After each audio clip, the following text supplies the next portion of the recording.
Quel âge vous aviez quand il y avait la guerre? 7 ans. 7 ans et demi, oui. En 32, en 39, 7 ans et demi. J'étais né au mois de janvier, et 7 ans et demi.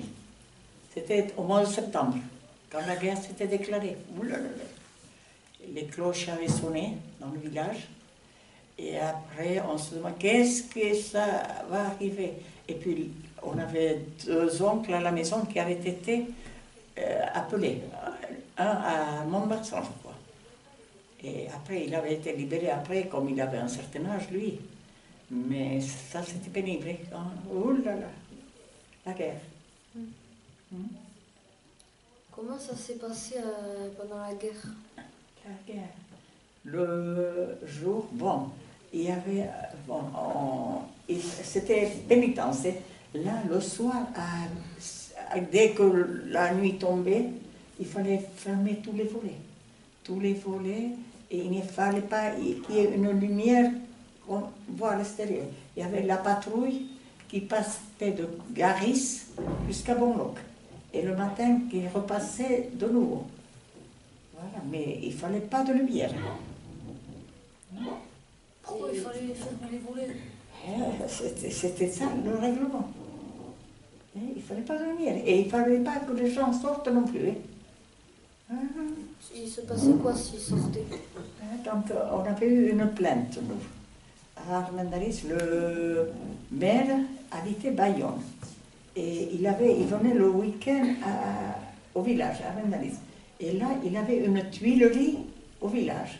Et là, les jeunes qui avaient 20 ans, au lieu d'aller déporter, il les faisait travailler là.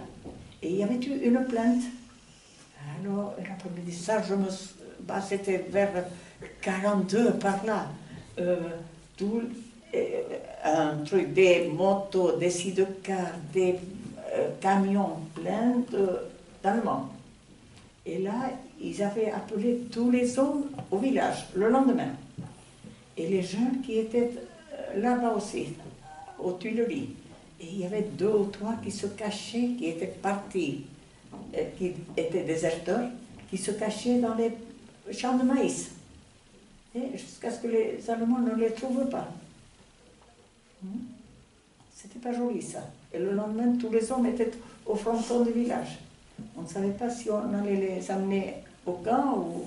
On ne savait pas. C'était une attente. C'était difficile. Oui, c'était pénible. Et on ne pouvait rien contre les Allemands. C'était pas la peine. C'était long. Oui, c'était long, oui. Il ne fallait pas faire de bêtises, surtout. Il fallait les respecter. Oui. Qu'est-ce qui se passait si vous ne respectez pas les Allemands? On les respectait. C'était des Allemands, c'était des ennemis. C'est ça. On les respectait automatiquement. Obligé. Autrement, qu'est-ce qu'ils allaient faire? Non. On avait l'école ici et au préau, l'alambic pour les Allemands. Le repas, ils préparaient là à l'école, au préau. Alors c'est pour ça qu'il fallait les respecter. C'était embêtant de rester tous les jours enfermé chez soi. Pas le soir, mais on savait. On savait que c'était ça. Le règlement, c'était ça. On s'habituait. Et à l'école et tout ça aussi, on se respectait. Les maîtres nous faisaient respecter les Allemands. Ce n'étaient pas les Allemands, et ceux qui étaient là, les soldats les plus mauvais. C'était les patrons. Les Allemands eux-mêmes, ils étaient gentils. Il faut dire, ils étaient gentils eux-mêmes. Et il fallait qu'ils obéissent aussi. Voilà, tout le temps, de 39 à 43, on était avec les Allemands. Et après, on avait été au pensionnat à Ustaritz, et le pensionnat, on était 130, dans les 150 élèves. Et l'ouvroir à côté, comme d'ici ce talus-là, c'était des Allemands.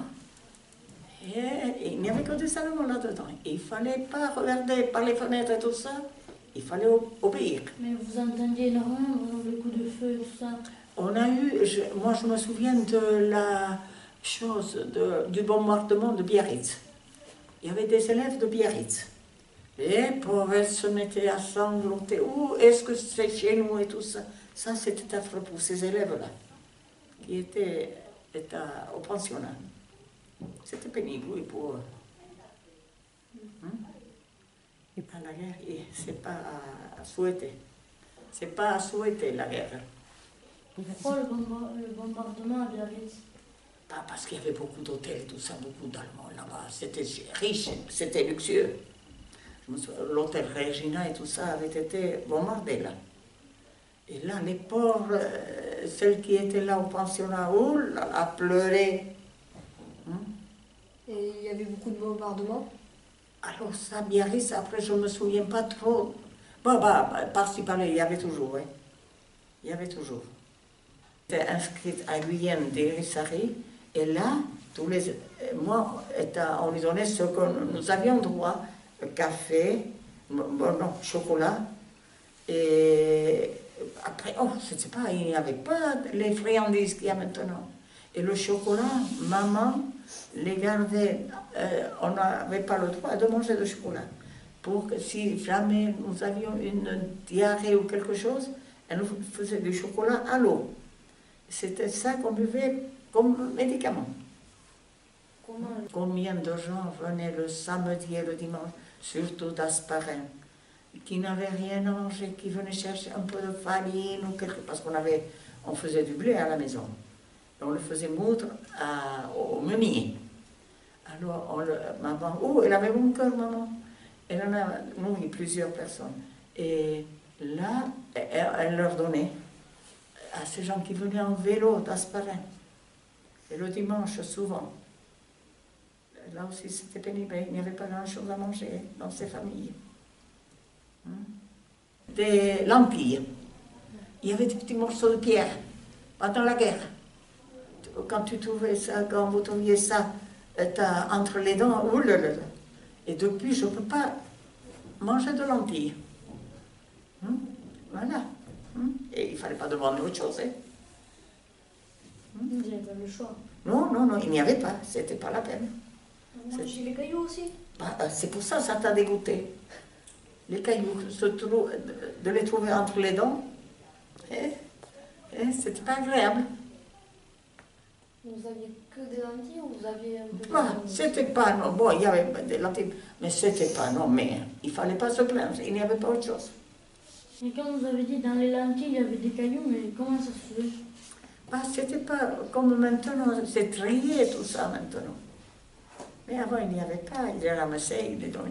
On faisait même le café. Il n'y avait pas de café pendant. Et on cultivait, on semait du colza. Les graines, soja, je crois, soja. Et puis après, on les ramassait, on les faisait sécher un petit peu, et puis on les passait dans une poêle pour que ces graines prennent la couleur noire. Donc et c'est de ça qu'on faisait le café. Il n'était pas fort, non? C'est pas les bons cafés de maintenant. Vous allez vous dire, bon, tout ça, elle invente. Non. Non.